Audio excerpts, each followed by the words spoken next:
ಅಟ್ಕಸಬಿಗಳು ಮತ್ತು ಏಜೆಂಟರ್ಗಳನ್ನು ಸರ್ಕಾರಿ ನೌಕರಿಯಲ್ಲಿ ಇಟ್ಕೊಂಡ್ರೆ ಹಿಂಗೆ ಆಗೋದು. ಪಕ್ಕ ಅಟ್ಕಸಬಿ ಯಾವನೋ. ರಾಜ್ಯದಲ್ಲಿ ಮತಪಟ್ಟಿ ಪರಿಷ್ಕರಣೆ ನಡೆಯುತ್ತಿರುವ ಹೊತ್ತಲ್ಲಿ ಕೇಂದ್ರ ಮಂತ್ರಿ ಕುಮಾರಸ್ವಾಮಿ ಒಂದು ಸುದ್ದಿಯನ್ನು ಹೊರಹಾಕಿದ್ದಾರೆ. ರಾಮನಗರ ಕಲ್ಯಾಣ ಮಂಟಪದಲ್ಲಿ ಅಕ್ರಮ ವಲಸಿಗರು ಕೂಡ SIRನಲ್ಲಿ ತೊಡಗಿದ್ದಾರೆ ಅಂತ ಅವರ ದೂರು.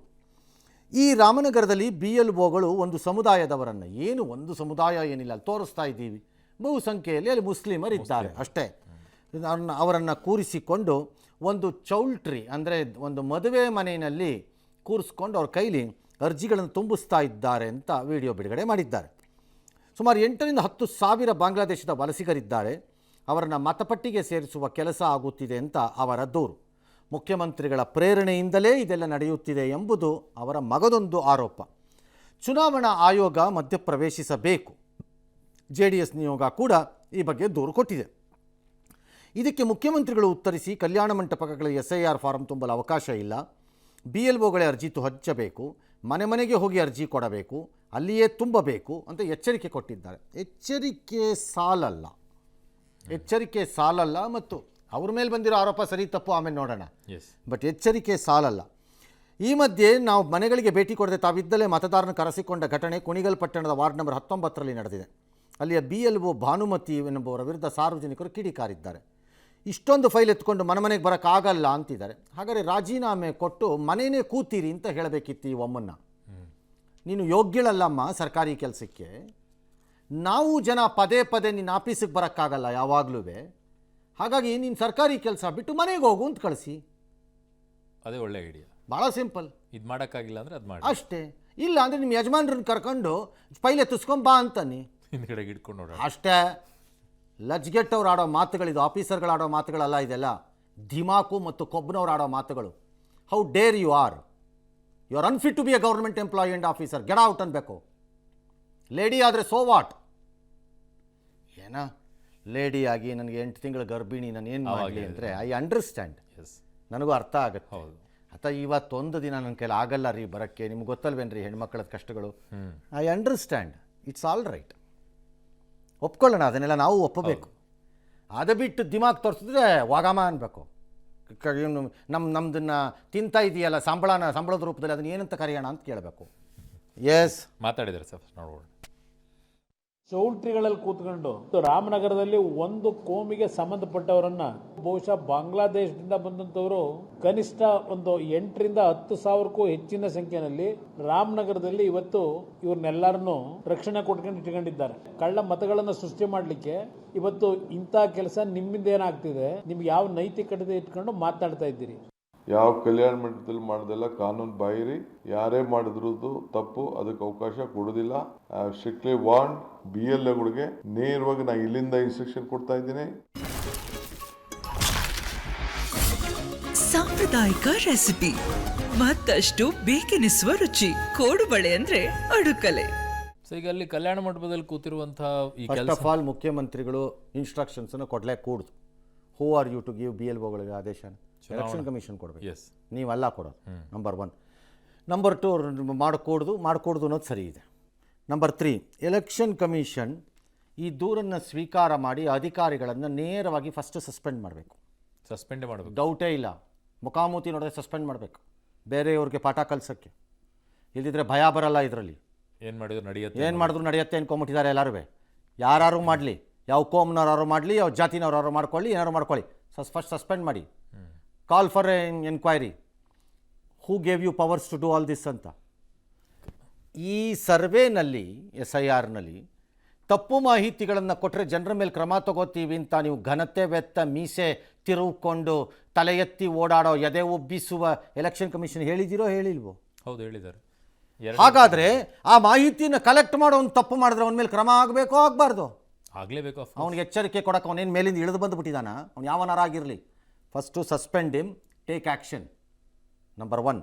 ನಂಬರ್ 2, ಕುಮಾರಸ್ವಾಮಿ ಅವರು ಹೇಳಿ ಫಸ್ಟ್ ಆಗಿರೋದೇ ತಪ್ಪದು, ಮಹಾನ್ ತಪ್ಪದು ನನ್ನ ಪ್ರಕಾರದಲ್ಲಿ. ಕಲ್ಯಾಣ ಮಂಟಪದಲ್ಲಿ ಕೂತು ಕುಮಾರಸ್ವಾಮಿ ಅವರು ಹೇಳಿರೋದು ಸರಿ ಅಷ್ಟರ ಮಟ್ಟಿಗೆ.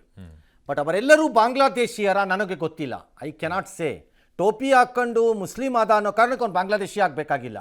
ಬಟ್ ಇಟ್ಸ್ ಸೀರಿಯಸ್ ಅಲ್ವಾ ಸರ್? 8,000 ಇರ್ಬೋದು. ಜನ ಆದ್ರೂ ಅವ್ನು ನಮ್ಮವರೇ ಇರ್ಬೋದು, ಭಾರತೀಯ ಪ್ರಜೆನೇ ಇರ್ಬೋದು, ಬಟ್ ಮಾಡಿರೋ ಪ್ರಾಸೆಸ್ ರಾಂಗ್ ಇರ್ಬೋದೇನೋ. ಓಕೆ. ಸೊ ಅಲ್ಲಿರೋಲ್ಲ ಬಾಂಗ್ಲಾದೇಶದವನು ಇದ್ರೂ ಇರ್ಬೋದು, ನನಗೆ ಅದು ಗೊತ್ತಿಲ್ಲ. I have no idea. But ಅದನ್ನು ಸರ್ಕಾರನೂ ಸ್ವಲ್ಪ ಸೀರಿಯಸ್ ಆಗಿ ತಗೋಬೇಕಲ್ಲ ಸರ್? ಸರ್ಕಾರ ಸೀರಿಯಸ್ ಆಗಿ ತಗೊಳ್ಳೋದು ಆಮೇಲೆ ನೋಡೋಣ. ಬಾಂಗ್ಲಾದೇಶರು ಇದ್ದಾರೆ. ಫಸ್ಟ್ ಮಾಡಬೇಕಾಗಿರೋದು ಎಲೆಕ್ಷನ್ ಕಮಿಷನ್ ಈ ಒಳಗಡೆ ಚೌಲ್ಟ್ರಿ ಯಾವ್ಯಾವ್ದು ಈಗ ಎಂಟ್ರಿ ಆಗಿದೆ ಅಥವಾ ಅದು ಯಾವ ವಾರ್ಡ್ ಅದಷ್ಟನ್ನು ಅಲ್ಲಿರೋ ಆಫೀಸರ್ಸನ್ನೆಲ್ಲ ಕಿತ್ತಾಕ್ಬಿಟ್ಟು ಹೊರಗಡೆಯಿಂದ ಯಾರು ಆಫೀಸರ್ಸನ್ನು ಹಾಕಿ ಒಂದು ಸ್ಪೆಷಲ್ ಡ್ರೈವ್ ಮಾಡಿ ಅದನ್ನು ತೆಗೆದೇ ಬಿಡಬೇಕು. ತೆಗೆದು ಬಿಡಿ, ಅದನ್ನು ಹೊಸ ಡ್ರೈವ್ ಮಾಡಿ, ಸ್ಪೆಷಲ್ ಡ್ರೈವ್ ಮಾಡಿ. ಅಲ್ಲಿ ಸೊ ಈಗ ಆಗಿರೋದನ್ನ ಪೂರ್ತಿ ಇಟ್ಕೊಳ್ಳೋಕೆ ಖಾಲಿ ಬರ್ಖಾಸ್ತು ಮಾಡಿ, ಓಕೆ, ಹೊಸ ಸ್ಪೆಷಲ್ ಡ್ರೈವ್ ಮಾಡಿ ಅಲ್ಲಿ. ಆಗ ಎಷ್ಟು ಜನ ಬರ್ತಾರೆ, ಎಷ್ಟು ಜನ ಬರಲ್ಲ, ಯಾರು ಬಾಂಗ್ಲಾದೇಶಿಯರು ಗೊತ್ತಾಗತ್ತೆ, ಕ್ಲಿಯರ್ ಆಗಿ ಸಿಗುತ್ತೆ. ಎಸ್. ಮೂರನೇದು ಮುಖ್ಯಮಂತ್ರಿಗಳು ಮುಖ್ಯಮಂತ್ರಿ should demand take action against them ಅಂತ ಹೇಳಬೇಕು. ನಾನು ಆಕ್ಷನ್ ತಗೋತೀನಿ, ನೀವು ತಗೊಳಕ್ ಬರಲ್ಲ, ಅದು ಚುನಾವಣಾ ತಗೋತೀರಿ. Election commission should take. ಚುನಾವಣಾ ಆಯೋಗ ನಡೆಸ್ತಾ ಇರೋದು. ಹಾಗಾಗಿ ಸರ್, ಕುಮಾರಸ್ವಾಮಿ ಅವರು ಮಾಡಿರುವ ಆರೋಪ ಗಂಭೀರವಾದದ್ದು. ಕಾರಣ ಅದು ರಾಮನಗರ ಶಿವಕುಮಾರ್ ಒಬ್ಬ BLO ಫೋನ್ ಮಾಡಿ ನಾನು ಹೇಳ್ತಾ ಇದ್ದೀನಿ ಆ ಬಾಂಗ್ಲಾದೇಶದವ್ರನ್ನೆಲ್ಲ ಸೇರಿಸ್ಕೊ ಅಂತ ಹೇಳಿರ್ತಾರೆ ಅಂತ ಹೇಳೋಕ್ಕಾಗಲ್ಲ ನನ್ನ ಕೈಯಲ್ಲಿ. It is not that easy. Yes, ಅಷ್ಟು ಸುಲಭ ಅಲ್ಲ ಮತ್ತು ಅಷ್ಟು ಮೂರ್ಖರಲ್ಲ ಯಾರೂ. ಒಂದು BLO ಫೋನ್ ಮಾಡಿ ಒಂದು ವಾರ್ಡಲ್ಲಿ ಅವರೆಲ್ಲ ಅವರಷ್ಟು ಜನ ಸೇರಿಸಿ ಇವ್ರಿಷ್ಟು ಜನ ಸೇರಿಸ್ಬಿಡಿದ್ರೊಳಕ್ಕೆ ಅಂತ ಹೇಳಿರ್ತಾರೆ ಅಂತ ನನಗೇನು ಅನಿಸಲ್ಲ. ಬಟ್ ಸ್ಟಿಲ್ ನಡೆದಿರುವುದು ಅನುಮಾನಾಸ್ಪದ ಸಂದರ್ಭಗಳಲ್ಲಾಗಿರುವುದರಿಂದ ಎಲೆಕ್ಷನ್ ಕಮಿಷನ್ ಈ 1, 2, 3 ಕ್ರಮ ತಗೋಬೇಕು. Number 1, suspend the officers, appoint new BLOs. Number 2, ಮನೆಗೆ ಹೋಗಿ ಇಲ್ಲಿ ಕಲೆಕ್ಟ್ ಮಾಡಿರೋ ಅರ್ಜಿಗಳನ್ನು ರದ್ದು ಮಾಡಿ. ಮೂರನೇದು, ಹೊಸ ಅಧಿಕಾರಿಗಳನ್ನು ನೇಮಿಸಿ ಸ್ಪೆಷಲ್ ಡ್ರೈವ್ ಮಾಡಿಕೊಂಡಲ್ಲಿ ಮನೆಗೆ ಹೊಸ ಅರ್ಜಿಗಳನ್ನು ಕೊಟ್ಟು ವಾಪಸ್ ಮಾಡಿ. ಎಸ್, 3 ಕೆಲಸ ಆಗಬೇಕು. ಇದನ್ನು ಮಾಡೋಕ್ಕಾಗಲಿಲ್ಲ ಅಂತಂದರೆ ಎಲೆಕ್ಷನ್ ಕಮಿಷನ್ ಅವರು ಮಣ್ತೀನಿ ಅಂತ ಹೇಳ್ತೀನಿ ನಾನು ಅಷ್ಟೇ. ಇನ್ನು ನಾನೇನು ಹೇಳಲಿ ಅಷ್ಟೆ. ಬಟ್ ಈ ಅರ್ಜಿಯಲ್ಲಿ ಒಂದು ಅವಕಾಶ ಇದೆ ಸರ್. 2002ರ ಇನ್ಫಾರ್ಮೇಷನ್ ಕೊಡಲಿಲ್ಲ ಅಂದರೆ ನಿಮ್ಮ ಮತಪಟ್ಟಿನೇ ಕಿತ್ತು ಹೋಗ್ಬಿಡುತ್ತೆ ಅಂತೇಳಿ, ವೋಟರ್ ಐಡಿನೇ ಸಿಗೋದಿಲ್ಲ. 2002ರದ್ದು ಇನ್ಫಾರ್ಮೇಷನ್ ಅಂದರೆ ಅವ್ರು ಏನು ಕೇಳ್ತಿದ್ದಾರೆ ಅದರಲ್ಲಿ? ನಮ್ದಿಲ್ಲ ಅಂದರು, ನಾವು ವೋಟರ್ ಐಡಿ ನಂದು ಆವಾಗ 18 ವರ್ಷ ಆಗಿರಲಿಲ್ಲ. 18 ವರ್ಷ ಆಗದೆ ಇದ್ದವರು ಬಲಗಡೆಯಲ್ಲಿ ಫಿಲಪ್ ಮಾಡಿ, ಬಲಗಡೆಯಲ್ಲಿ, ಇಲ್ಲಾಂದರೆ ತಂದೆಯವರದ್ದು ಮಾಹಿತಿಯನ್ನು ಅಲ್ಲಿ ಕೊಡಿ. ಅವ್ರದ್ದು ಹೆಸರು ಇದನ್ನೆಲ್ಲ ಕೊಟ್ಟು ಬಲಗಡೆಯಲ್ಲಿ ಫಿಲಪ್ ಮಾಡಿ. ಒಂದು ಕಾಲಮಲ್ಲಿ 2 ಕಡೆ ಇದೆ. ಎಸ್, ಒಂದೇ ಥರದ ಪ್ರಶ್ನೆಗಳು 2 ಕಡೆ. ಹೌದು. ಎಡಗಡೆಯದು ನಾನು ಮತದಾರನಾಗಿ ಹೋಗಿದ್ದೇನೆ. ಯಾವಾಗ? 2002ರಲ್ಲೇ ನಾನು ಮತದಾರ. ಹೌದು, ಗೊತ್ತಾಯ್ತಲ್ವಾ? ಅವತ್ತು ನಾನು ಇದ್ದ ಕ್ಷೇತ್ರ ಯಾವುದು? ಈಗ ನಾನಿದ್ದ ಕ್ಷೇತ್ರ ಹೆಬ್ಬಾಳ, ಬೆಂಗಳೂರಿನಲ್ಲಿ ಹೆಬ್ಬಾಳ. 2002ರಲ್ಲಿ ನಾನಿದ್ದ ಕ್ಷೇತ್ರ ಯಾವುದು? ಅದು ಜಯಮಹಲ್. ಅವಾಗ ಹೆಬ್ಬಾಳ ಇರಲಿ, ಅದು ಹೆಬ್ಬಾಳ ಅಲ್ಲ. ಸೊ ನಾನು ಜಯಮಹಲ್ ಅಂತ ಬ್ರ್ಯಾಕೆಟಲ್ಲಿ ಬರೆದ್ಬಿಟ್ರೆ ಆಯಿತು. ಓಕೆ, ಬರೀಬೇಕು. ಸೊ ನಾನು ಫಿಲಪ್ ಮಾಡ್ತೀನಿ ಎಡಗಡೆ ಅದನ್ನು.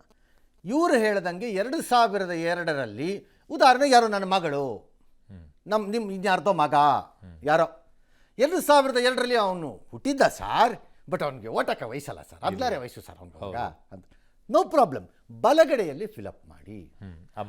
ಅಲ್ಲಿ ಸಂಬಂಧಿ ಅಂತ ಬರುತ್ತೆ, ಬಂದಿದ್ರೆ ತಂದೆ ಹೆಸರನ್ನು ಕೊಡಿ. ನಾನು ಯಾರ ಹೆಸರು ಕೊಡಲಿ? ನಾನೇ ಮನೆ ಯಜಮಾನ, ನಾನು ಯಾರ ಹೆಸರು ಕೊಡಿ? ನಮ್ಮ ಅಪ್ಪನ ಹೆಸರು ನಾನು ಕೊಡಬೇಕು. ಅವ್ರು ಯಾವ ಕ್ಷೇತ್ರದಲ್ಲಿ ಅವನ್ನ ಅವರದ್ದೇನಾದರೂ ಅಪ್ಪಿ ತಪ್ಪಿ ನಿಮ್ಮ ಹತ್ರ ಮತದಾರರ ಗುರುತು ಚೀಟಿ ಇದ್ರೆ ಅದನ್ನು ಕೊಡಿ, ಇಲ್ದಿದ್ರೆ ಇಲ್ಲ ಅಂತ ಡ್ಯಾಶ್ ಹಾಕಿ. ಅವ್ರದ್ದು ಕೇಳ್ತಾರೆ, ನಿಮ್ಮ ಅಪ್ಪಂದು. ಹೌದು, ಅದಿಲ್ದಿದ್ರೆ ಡ್ಯಾಶ್ ಹಾಕಿ, ಅವ್ರ ಹೆಸರು ಬರೀರಿ, ಬರೆದ್ಬಿಟ್ಟು ಡ್ಯಾಶ್ ಹಾಕ್ಬಿಡಿ. ಇದ್ರೆ ಕೊಡಿ, ತಪ್ಪೇನಿಲ್ಲ. ನಿಮ್ಮ ಮತದಾರರದ್ದು ಚೀಟಿದು ನಂಬರು ಕಡ್ಡಾಯವಾಗಿ ಬೇಕು.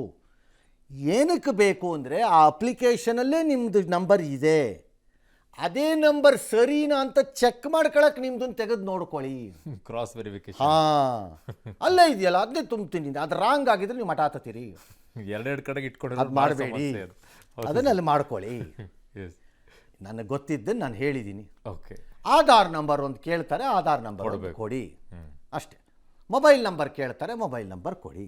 ನಿಮ್ಮ ಹತ್ರ ಹೊಸದೊಂದು ಫೋಟೋ ಇದ್ರೂ ಕೊಡಿ, ಇಲ್ದಿದ್ರು ಕೊಡಬೇಕು ಅಂತ ಏನಿಲ್ಲ. ಹೌದು, ತುಂಬ ಹಳೆ ಫೋಟೋ ಇದ್ದರೆ ಮಾತ್ರ ಏನು ಮಾಡೋದು? ಈಗ ಇಲ್ಲ ಫೋಟೋ ಅಂದರೆ ಏನು ಮಾಡೋಣ? ತಲೆ ಕೆಡಿಸ್ಕೋಬೇಡಿ. ಒಂದು ವೇಳೆ ಇದ್ದರೆ ಕೊಟ್ಟುಬಿಡಿ, ಒಂದು ಫೋಟೋನ ಹೊಸ. Okay, yes. ಇನ್ನು ಕಲಬುರಗಿ ಜಿಲ್ಲೆ ಆಳಂದ ತಾಲೂಕಿನ ಲಾಳೆ ಮಶಾಕ್ ದರ್ಗಾ ಗಲಭೆ ಸೇರಿದಂತೆ 52 ಕ್ರಿಮಿನಲ್ ಕೇಸನ್ನು ರಾಜ್ಯ ಸರ್ಕಾರ ಹಿಂಪಡೆದಿತ್ತು. ಈಗ ಹೈಕೋರ್ಟ್ ಅದಕ್ಕೆ ತಡೆ ಕೊಟ್ಟಿದೆ. ಸಚಿವ ಸಂಪುಟದ ನಿರ್ಧಾರವನ್ನು ಗಿರೀಶ್ ಭಾರದ್ವಾಜ್ ಅವರು PIL ಸಲ್ಲಿಸಿದರು. ಅರ್ಜಿ ವಿಚಾರಣೆಯನ್ನು ಮುಖ್ಯ ನ್ಯಾಯಮೂರ್ತಿ ವಿಭು ಬಕ್ರು ಮತ್ತು ನ್ಯಾಯಮೂರ್ತಿ KS ಹೇಮಲೇಖ ಅವರು ಉದ್ದಂತ ವಿಭಾಗೀಯ ಪೀಠ ವಿಚಾರಣೆ ಮಾಡಿತು. ಆದೇಶಕ್ಕೆ ಮಧ್ಯಂತರ ತಡೆಯಾಜ್ಞೆಯನ್ನು ವಿಧಿಸಿತು. ಅರ್ಜಿದಾರರ ಪರವಾಗಿ ಹಿರಿಯ ವಕೀಲರಾದಂಥ ವೆಂಕಟೇಶ್ ದಳವಾಯಿ ಅವರು ಹಾಜರಾದರು. ರಾಜ್ಯದ 3 ಹಿರಿಯ ಸಚಿವರ ನೇರ ಶಿಫಾರಸಿನ ಮೇರೆಗೆ ನಿಯಮಗಳನ್ನು ಗಾಳಿಗೆ ತೋರ್ಬಿಟ್ಟು ಈ ಕೇಸ್ಗಳನ್ನು ಕೈಬಿಟ್ಬಿಟ್ಟಿದ್ದಾರೆ. ಕ್ರಿಮಿನಲ್ ಪ್ರಕರಣಗಳನ್ನು ಪ್ರಾಸಿಕ್ಯೂಷನ್ನಿಂದ ಹಿಂಪಡೆಯುವ ಸರ್ಕಾರದ ನಿಲುವು ಇದೇ ವಿಷಯಕ್ಕೆ 2025ರಲ್ಲಿ ಹೈಕೋರ್ಟ್ ನೀಡಿದ್ದ ಕಟ್ಟುನಿಟ್ಟಿನ ಆದೇಶಕ್ಕೂ ಕೂಡ ತದ್ವಿರುದ್ಧವಾಗ್ಬಿಟ್ಟಿದೆ. ಇದು ಕೇವಲ ರಾಜಕೀಯ ದುರುದ್ದೇಶದಿಂದ ಕೂಡಿದ ತೀರ್ಮಾನ ಅಂತ ವಾದ ಮಾಡಿದರು. ಈಗ ಗೃಹ ಸಚಿವರು ಅದಕ್ಕೆ ಪ್ರತಿಕ್ರಿಯೆಯನ್ನು ಕೊಟ್ಟಿದ್ದಾರೆ. ಈ ಕಡೆಗೆ ಅಶೋಕ್ ಅವರು ಆ ವಿಚಾರದಲ್ಲಿ ಮಾತಾಡಿದ್ದಾರೆ. ಏನು ಪ್ರಕರಣಗಳು ಫಸ್ಟ್ ಆಫ್ ಆಲ್ ಸರ್, ತಡೆ ಕೊಟ್ಟಿರೋದು, ಹಾಗಾಗಿ ನಾನು ಅದನ್ನು ಮುಖಭಂಗ ಅಂತ ಕರೆಯಲ್ಲ ಸರ್, ಕರೆಯಲ್ಲ, ತಡೆ, ಹಿನ್ನಡೆ ಅಂತ ಬೇಕಾದ್ರೆ ಅನ್ಕೊಳ್ಳೋಣ. ಬಟ್ ಒಂದು ಕ್ರಿಮಿನಲ್ ತೀರ್ಮಾನ ಆದಮೇಲೆ ಮಾತಾಡೋಣ. ಓಕೆ, ಇದು ಬರೀ ತಡೆ ಇದೆ. ಬಿಯಾಂಡ್ ದಟ್ ಹೇಳೋಣ. ಎಸ್, ಹೈಕೋರ್ಟ್ ಮುಂದೆ ನಡೀಬೇಕಾದ ವಾದದಲ್ಲಿ ಇದೂ ಬರಬೇಕು. ಯಾವುದು ಸರ್? ಯಾವುದು ಅಂದರೆ ಈಗ ನಾನು ಹೇಳ್ತೀನಿ. ನಂಬರ್ 1, ಅವನು ಯಾವನಾರು ಆಗಿರಲಿ, ಪೊಲೀಸರ ಮೇಲೆ ದಾಳಿ ಮಾಡಿದವನು, ಪೊಲೀಸ್ ಠಾಣೆಗಳ ಮೇಲೆ ದಾಳಿ ಮಾಡಿದವನು, ಸಾರ್ವಜನಿಕ ಆಸ್ತಿಪಾಸ್ತಿಗಳನ್ನು ಕಣ್ಣಿಗೆ ಕಾಣುವಂತೆ ಎಲ್ಲರ ಮುಂದೆ ನಾಶ ಮಾಡಿರುವವನು, ಸಾರ್ವಜನಿಕ ಆಸ್ತಿಪಾಸ್ತಿ ಖಾಸಗಿಯೂ ಸೇರಿರಬಹುದು, ಸರ್ಕಾರಿಯೂ ಇರಬಹುದು, ಯಾವ ಪಕ್ಷದವನವರಾಗಿರಲಿ, ಯಾವ ಜಾತಿ ಧರ್ಮ ಕೋಮಿನವನರಾಗಿರಲಿ, ಅವನ ಕೇಸನ್ನು ವಾಪಸ್ ತಗೋಕೂಡ್ದು ಅಂತ ಹೈಕೋರ್ಟು ತನ್ನ ಅಭಿಪ್ರಾಯದಲ್ಲಿ ಹೇಳಬೇಕು. ಈ ಪ್ರಕರಣ ಏನಾದ್ರು ಮಾಡಿ, ಅದು ಅವ್ರ ಕೋರ್ಟ್ನವ್ರು ಬಿಟ್ಟಿದ್ದು. ಒಂದು ಜನರಲ್ ಆದೇಶ ಬರಬೇಕು. ನಂಬರ್ 2, ಯಾಕೆ ಸಾಮಾನ್ಯವಾಗಿ ಈ ಪ್ರಕರಣಗಳನ್ನು ರಾಜಕೀಯ ದೃಷ್ಟಿಕೋನದ ಮೇಲೆ ಹಿಂದಕ್ಕೆ ಪಡೆಯುವಂತಹ ಚಾಳಿ ಪರಿಪಾಠ ತೆವಲು ಸ್ಟಾರ್ಟ್ ಆಗಿದೆ ರಾಜ್ಯ ಸರ್ಕಾರದಲ್ಲಿ ಅಥವಾ ರಾಜಕೀಯ ಪಕ್ಷಗಳಿಗೆ.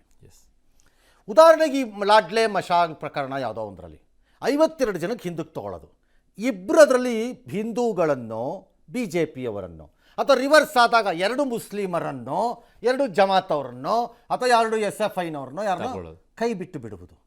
ತಕ್ಷಣ ಆಚೆ ಬಂದು ಹೇಳುವುದು, ಅವ್ರನ್ನೂ ಸೇರಿಸಿಲ್ವಾ, ಇವರೊಬ್ಬರಿಗೆ ಮಾಡಿದ್ದೀವಾ, ಎಷ್ಟದು ಅವ್ರದ್ದೊಂದು 2.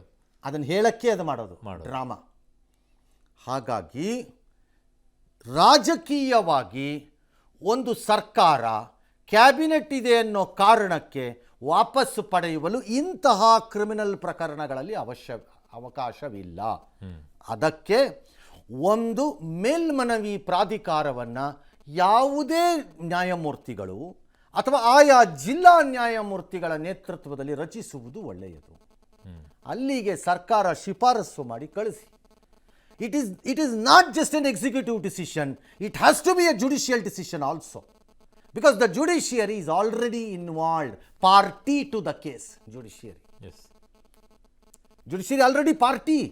ಹಾಗಾದರೆ ನಿಮಗೆ ಬೇಕಾದಾಗ ಜುಡಿಷಿಯರಿ ಮುಂದೆ ಅಪ್ಲಿಕೇಶನ್ ತೊಗೊಂಬರೋದು, FIR ಹಾಕ್ಕೊಂಡು ಅವ್ರದ್ದು ಸಮಯ ವ್ಯರ್ಥ ಮಾಡೋದು, ನಿಮಗೆ ಬೇಡವಾದಾಗ ವಾಪಸ್ ತೊಗೊಳಕ್ಕೆ ಅವ್ರೇನು ಜೋಕರ್ಗಳ ಜುಡಿಷಿಯಲ್ ಆಫೀಸರ್ಸು?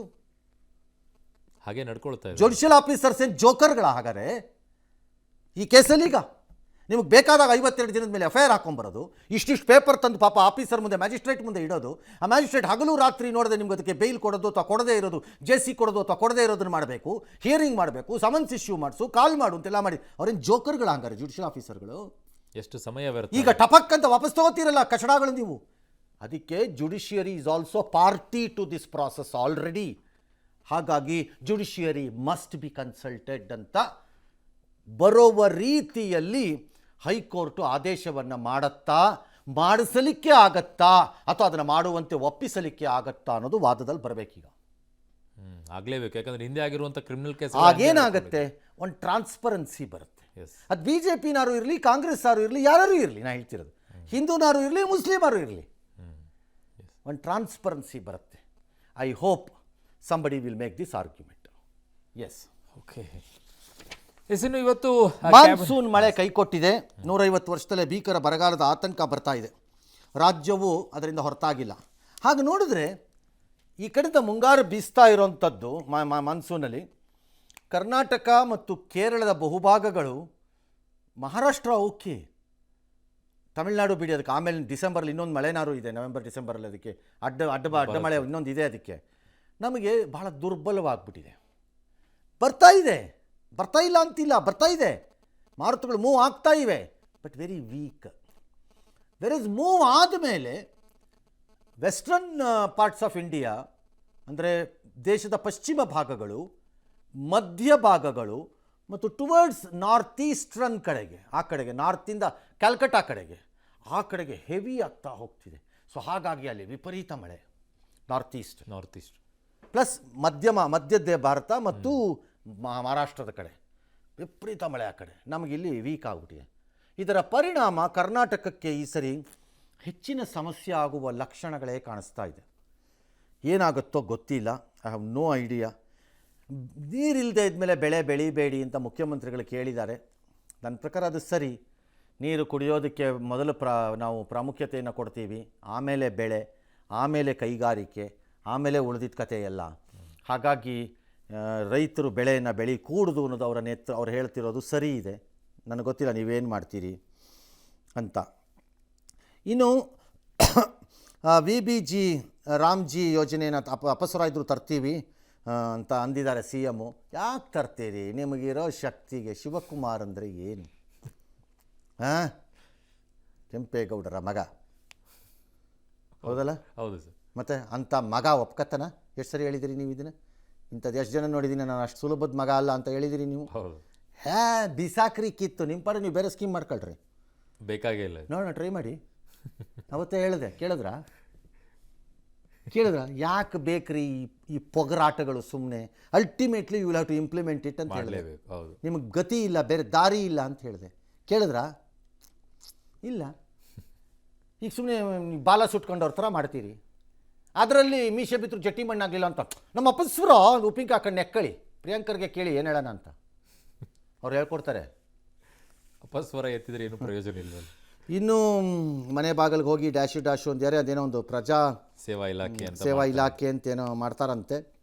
ಮಾಡಿ, ಬಟ್ ಅದಕ್ಕೆ ಬರೋ ದೂರ ಉತ್ತರ ಕೊಡೋಕ್ಕಾಗತ್ತಾ ನೋಡಿ ಫಸ್ಟು ನಿಮ್ಮ ಕೈಯಲ್ಲಿ. OC ಹಾಗೂ CC ವಿನಾಯಿತಿನೇನೋ ಆಗಸ್ಟ್ 15ರವರೆಗೂ ತೊಗೊಂಡೋಗಿದ್ದಾರಂತೆ. All right, let us see what will happen. Yes, but ಈ ಎರಡು ಇಲಾಖೆಯನ್ನು ಆರಂಭ ಮಾಡ್ತಿದ್ದಲ್ಲ ಸರ್, ಇದಕ್ಕೆ ಮಂತ್ರಿಗಳನ್ನ ಹಾಕ್ಬಿಡ್ತಾರ ಸರ್? ಇದಕ್ಕೆ ಪ್ರಜಾಸೇವಾ ಇಲಾಖೆ ಮತ್ತೆ ಬಂಡವಾಳ ಹೂಡಿಕೆಗೆ ಅಡಿಷನಲ್ ಚಾರ್ಜ್ ಕೊಡಬಹುದು. ಬಂಡವಾಳ ಹೂಡಿಕೆದು ಇಲಾಖೆ ತೆರೆಯೋ ಬಗ್ಗೆ ಪರಮೇಶ್ವರ್ದು ಸಮಿತಿ ಮಾಡಿದ್ದಾರೆ, ಇಲಾಖೆ ಮಾಡಿಲ್ಲ, ಸಮಿತಿ ಮಾಡಿ. ನನಗೆ ಈಗ ಹರ್ಷಗುಪ್ತಾ ನೀನು ಹಾಕಿದ್ದೀನಿ ಅಂತಾರೆ, ನೀವು ಹಾಕ್ಕೋಬೋದು ಯಾರನ್ನು ಬೇಕಾದ್ರೂ. ಮೈ ಪಾಯಿಂಟ್ ಈಸ್, ಈ ರೀತಿ ಇಲಾಖೆ ಮಾಡಿದಾಗ ಅದಕ್ಕೆ ಬರುವಂತಹ ಪ್ರವಾಹೋಪಾದಿಯಲ್ಲಿ ಸಾಗರ ಸ್ವರೂಪದಲ್ಲಿ ಬರುವಂತಹ ಅರ್ಜಿಗಳನ್ನು ಹ್ಯಾಂಡಲ್ ಮಾಡೋಕ್ಕಾಗತ್ತಾ ನಿಯತ್ತಾಗಿ ತಾರ್ಕಿಕವಾಗಿ ಅನ್ನೋದನ್ನು ಯೋಚನೆ ಮಾಡಿ. ನಿಮ್ಮ ಅರ್ಜಿ ನಮಗೆ ಸ್ವೀಕೃತವಾಗಿದೆ, ಇದಕ್ಕೆ ಸರಿಯಾಗಿ ಕ್ರಮ ತೆಗೆದುಕೊಳ್ಳಬೇಕೆಂದು ಜಿಲ್ಲಾಧಿಕಾರಿಗಳಿಗೆ ಸೂಚಿಸಲಾಗಿದೆ. ನಿಮ್ಮ ಕಾರ್ಯದರ್ಶಿ ಸೀಲ್ ಹಾಕ್ಬಿಟ್ಟು ಸೈನ್ ಹಾಕಿ ಕಳಿಸೋದಾದರೆ ಪೋಸ್ಟ್ ಆಫೀಸ್ನಲ್ಲಿ ಯಾರಿಗಾರೋ ಒಬ್ರಿಗೆ ಒಂದು ಎಕ್ಸ್ಟ್ರಾ ವರ್ಕಲ್ಲಿ ಕೊಟ್ಬಿಡಿ ಅದನ್ನು ಸುಮ್ಮನೆ. ಎಸ್.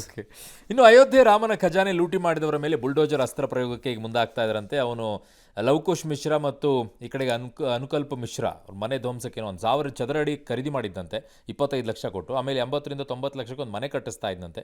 ಈಗ ಇವ್ರದ್ದು ಯಾರ್ಯಾರು ಇದ್ದಾರೆ, ಅವ್ರ ಬೇನಾಮಿ ಮನೆಗಳೇನಿದೆ ಅವನ್ನೆಲ್ಲ ಡೆಮಾಲಿಷನ್ ಮಾಡುವಂಥ ಯೋಚನೆಯಲ್ಲಿ ಇದ್ದಾರೆ. ಈ ಕಡೆಗೆ ಹಣ ಎಣಿಕೆ ಕಾರ್ಯ ಏನಿದ್ರು ಕೂಡ ಸ್ಟೇಟ್ ಬ್ಯಾಂಕ್ ಆಫ್ ಇಂಡಿಯಾಗೆ ಸಂಬಂಧಿಸಿದ್ದು, ಅವರೇ ಹಣ ಎಣಿಸೋದು ಅಂತ ಒಬ್ಬರು ಹೇಳ್ತಾರೆ. ಇಲ್ಲ, ಅವ್ರಿಗೆ ಹೇಳಿದ್ರು, ಬಟ್ ನಾವು ಬೇಡ ಅಂತ ಹೇಳ್ಬಿಟ್ಟು ನಮ್ಮವ್ರನ್ನೇ ಸೇರಿಸ್ಕೊಂಡಿದ್ವಿ ಹಣ ಎಣಿಕೆಗೆ ಅಂತ ಇನ್ನೊಂದು ಕಡೆಗೆ ಹೇಳ್ತಾ ಇದ್ದಾರೆ. ಬಟ್ ಈಗ 12 ಪುಟಗಳ ಒಂದು ವರದಿಯನ್ನು ಕೂಡ ಕೊಟ್ಟಿದ್ದಾರೆ ಪ್ರಧಾನಿ ನರೇಂದ್ರ ಮೋದಿ ಅವರಿಗೆ. ಭ್ರಷ್ಟಾಚಾರ ನಡೆದಿದೆ ಇಲ್ಲಿ ಅಂತ ಹೇಳಿ. ದೇಣಿಗೆಯಲ್ಲೂ ಕೂಡ ಇಂಜಿನಿಯರ್ಗಳಿಂದ 40% ಕಮಿಷನ್ ಅಲ್ಲ, ದೇಣಿಗೆಗಳಿಂದ ಸರ್, ಭೂಸ್ವಾಧೀನ ಕೊಟ್ಟಿರೋದು, ಈ ಟೆಂಡರ್ಗಳನ್ನು ಕೊಟ್ಟಿರೋ ಯಾರು ಕೊಟ್ಟಿರೋದು ವರದಿನ ಅಂತ ಕೇಜ್ರಿವಾಲ್ ಎಂಬ ಬುರುಡೆ ಬಿಡ್ತಿರೋದು ರೈಲನ್ನ. ನೀವೇ ನೋಡ್ದಂಗೆ ಹೇಳ್ತಿದ್ದೀರಿ. ಗುಪ್ತಚರ ಇಲಾಖೆಯವರು ಕೊಟ್ಟಿದ್ದಾರೆ. ಯಾರು ಹೇಳಿದ್ದು ಗುಪ್ತಚರ ಇಲಾಖೆ ಕೊಟ್ಟಿದೆ ಅಂತ ಇವ್ರಿಗೆ? ಕೇಜ್ರಿವಾಲ್. ನಾನು ಹೇಳ್ತೀನಿ, ಕೇಜ್ರಿವಾಲ್ ಮಾಡಬಾರದ ಬ್ರಹ್ಮಾಂಡ ಭ್ರಷ್ಟಾಚಾರ ಮಾಡಿ ತಿಂದು ತೇಗಿದ್ದಾನೆ ಅಂತ ಗುಪ್ತಚರ ವರದಿ ಬಂದಿದೆ ಅಂದ್ಬಿಟ್ರೆ ಆಗತ್ತಾ? Aam Aadmi should become responsible. ಇನ್ನೂ ನೀವು ಪಾಠ ಕಲ್ತಿಲ್ಲ, ಉಡಾಪೆ ಗಿರಾಕಿಗಳ ಥರ ಆಡ್ತಾ ಇದ್ದೀರಿ ನೀವುಗಳು. ಎಲ್ಲಿ ಕೊಟ್ಟಿರ್ತಾರೆ? ಕೊಟ್ಟಿದ್ದು ನಿಮಗೆ ಬಂದು ಹೇಳ್ತಾರಾ? ಓಕೆ, ನಿಮಗೆ ಬಂದು ಹೇಳಿದ್ರು ತೋರಿಸು. ಗುಪ್ತಚರ ಇಲಾಖೆ ಕೊಟ್ಟರೆ ನಾನು ಹೇಳಿದ್ನಲ್ಲ, ಕೇಜ್ರಿವಾಲ್ ಎಂಬ ಬ್ರಹ್ಮಾಂಡ ಭ್ರಷ್ಟಾಚಾರಿ ಅಂತ ಗುಪ್ತಚರ ಇಲಾಖೆ ಕೊಟ್ಟು ಬಿಟ್ಟಿದೆ ಏನ್ಬಿಡೋದು? ಓಕೆನಾ? ಅದು ಮಾತ್ರ ಕೊಟ್ಟಿಲ್ವಾ? ಸುಮ್ಮನೆ ಇಂಡಿಯನ್ ಪಾಲಿಟಿಕ್ಸ್ ಹ್ಯಾಸ್ ಬಿಕಮ್ ಸಗಣಿ ಎಸ್ತು ಬಿಡು.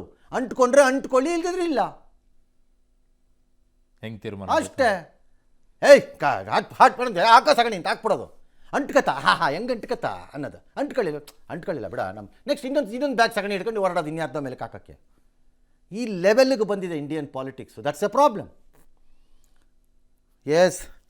ಇನ್ನು ಅವ್ನು ಚಂಪಕ್ ರಾಯ್, ಅವನು ನನ್ನ ಅಣ್ಣನ ಬಲಿಪಶು ಮಾಡಿದ್ದಾರೆ, ತಿಮಿಂಗಿಲ ಚಂಪಕ್ ರಾಯ್ನಂತ ಬಿಟ್ಟಿದ್ದಾರೆ. ಏಯ್ ಕಚಡ, ಇಡಿಯಟ್, ನಿನ್ನ ಮೇಲೆ ಬರೋ ಭಾಷೆಗೆ ನನಗೆ ನಿನ್ನ ಹೆಸರು ಕೇಳಿದ್ರೆ ಸಾಕು ಮೈಯೆಲ್ಲ ಬೆಂಕಿ ಆಗತ್ತೆ ಹಂಗೇನೆ. ಅವನ ಚಂಪಕ್ರ ಎಂಬ ತಿಮಿಂಗಿಲನೋ, ಮೊಸಳೆನೋ, ಹೆಗ್ಗಣನೋ, ಕಳ್ಳನೋ, ಕೋತಿನೋ, ಕಚಡನೋ ಅವ್ನು ಮಾಡಿರೋ ಕಂತ್ರಿ ಕೆಲಸ ಇಲ್ಲ. ನಿಮ್ಮ ಅಣ್ಣನಿಗೆ ಹೇಳ್ಬಿಟ್ಟು ಹೇಳಕ್ಕೆ ಹೇಳು, ಬೊಗಳಕ್ಕೆ ಹೇಳೋ ಅದನ್ನು ಸರಿಯಾಗಿ. This Champak Roy must be FIR ಹಾಕಬೇಕು, ಅರೆಸ್ಟ್ ಆಗಬೇಕು. ಇವ್ರ ಮನೆಗಳನ್ನು ಬುಲ್ಡೋಸ್ ಮಾಡಬೇಕು ಅಂತ ನಾನು ಅವತ್ತೇ ಹೇಳಿದೆ. ಬುಲ್ಡೋಸ್ ಮಾಡಿ ಇವ್ರ ಮನೆಗಳನ್ನೆಲ್ಲ ಅಂತ, ಇವ್ರ ಆಸ್ತಿಗಳನ್ನ ಮುಟ್ಗೋಲು ಹಾಕ್ಕೊಳ್ಳಿ ಒಬ್ಬೊಬ್ಬಂದುವೆ ಅಂತ. ಅದ್ರಲ್ಲಿ ಚಂಪಕ್ ರಾಯ್ದು ಸೇರಬೇಕು ಇದ್ದರೆ. He cannot escape out of the responsibility and he should not by just resigning. ಹೇಗಾಗತ್ತೆ? ಬೇರೆ ಪ್ರಕರಣಗಳಿಗೆ ಇದನ್ನೇ ಮಾಡ್ತೀರಾ ನೀವು ಪೊಲೀಸ್ನವರು? Or BJP or Yogi or Modi ಇದೇ ಮಾಡ್ತೀರಾ?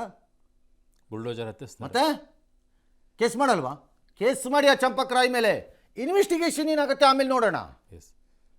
ಬಟ್ ದೇಣಿಗೆ ದುಡ್ಡಿಂದ ಪಡ್ಕೊಂಡು ಆಸ್ತಿ ಮಾಡೋದನ್ನ ಬುಲ್ಡೋರ್ ಹಚ್ಚಿದ್ರೆ ವೇಸ್ಟ್ ಅಲ್ಲ ಸರ್? ಅದ್ರ ಬದಲಾಗಿ ಅದನ್ನ ಮಾರಾಟ ಮಾಡಿ ಆ ದುಡ್ಡನ್ನು ತಗೊಂಡು ಇಲ್ಲ ಅದನ್ನ ಮಾಡೋಕೋದ್ರೆ ಇನ್ನೊಂದು ಬೇರೆ ಪ್ರಾಬ್ಲಮ್ ಆಗುತ್ತೆ. ಇಲ್ಲಿ ಇಲ್ಲಿಗಲ್ ಆಗಿರೋದನ್ನ ಲೀಗಲೈಸ್ ಮಾಡ್ದಂಗೆ ಆಗುತ್ತೆ. ಅದು ಓಕೆ, ಬೇಡ ಸವಾಸ. ನಾಳೆ ಕ್ಲೈಮ್ ಹಾಕೊಂಡು ವಾಪಸ್ ಬರ್ತಾನೆ ಮೇಲೆ ಹೊಡೆದಾಕ್ರಿ ಹೇಳ್ತೀನಿ. ಅವ್ನ ಕಣ್ಣು ಮುಂದೆ ಹೊಡಿಬೇಕು, ಅವನನ್ನು ನಿಲ್ಲಿಸ್ಕೊಂಡು ಹೊಡಿಬೇಕು. ಅವ್ನು ಜೈಲಿಂದ ಕರ್ಕೊಂಬಂದು ಅವನು ನಿಲ್ಲಿಸ್ಕೊಂಡು ನೋಡೋ ಇಡಿಯಟ್ ಅಂದ್ಬಿಟ್ಟು ಹೊಡೆಸ್ಬೇಕು. ಬಟ್ ದೇಣಿಗೆ ಆಮೇಲೆ ಆ ಕಲ್ಲನ್ನೆಲ್ಲ ತೆಗೆದು ಜನಕ್ಕೆ ಕೊಡಬೇಕು. ಏನಕ್ಕೆ? ಹೊಡಿಯಕ್ಕೆ ಸರ್. ಅವ್ನಿಗೆ ಹೊಡೆಯೋಕ್ಕೆ ನಿಲ್ಲಿಸ್ಬಿಟ್ಟು ಹೊಡೆಸ್ಬೇಕು. ಅವ್ನಿಗೆ ಅದರಲ್ಲೇ ಹೊಡೆಸ್ಬೇಕು. ಅವನಿಗೆ ಕಚಡಗಳು ತಗೊಂಬಂದು ಚಂಪಕ್ ರಾಯ್ ಮೇಲೆ FIR ಆಗಬೇಕು. Champak Roy must go to jail if necessary. ಆರು ಅವ್ರ ಮೇಲೆ ಇನ್ವೆಸ್ಟಿಗೇಷನ್ ಆಗಿ ಏನೂ ಇಲ್ಲ ಅಂದಾಗ ಆಮೇಲೆ ನೋಡೋಣ. ಈಗಲೇ ಪ್ರೊಟೆಕ್ಷನ್ ಸ್ಟಾರ್ಟಾ? ಏನು ನಿಮ್ಮ ಚಿಕ್ಕಪ್ಪನ ಮೊಮ್ಮಗ ಮಹಾತ್ಮ ಗಾಂಧಿ ಬಂದು ಫೋನ್ ಮಾಡಿ ಹೇಳಿದ್ರು, ಅಯೋಗ್ಯರು ತಗೊಂಬಂದು ಕಳ್ಳರು ಒಂದು ಕಡೆ, ಕಳ್ಳರನ್ನ ರಕ್ಷಣೆ ಮಾಡೋರು ಮಹಾಕಳ್ಳರು, ದುಷ್ಟರು, ದುರುಳರು, ಕಚಡಗಳು, ದರೋಡೆಕೋರರು ನೀವು ರಕ್ಷಣೆ ಮಾಡೋರ್ಗೆ ಹೇಳ್ತಿರೋದು ನಾನು. ಎಸ್.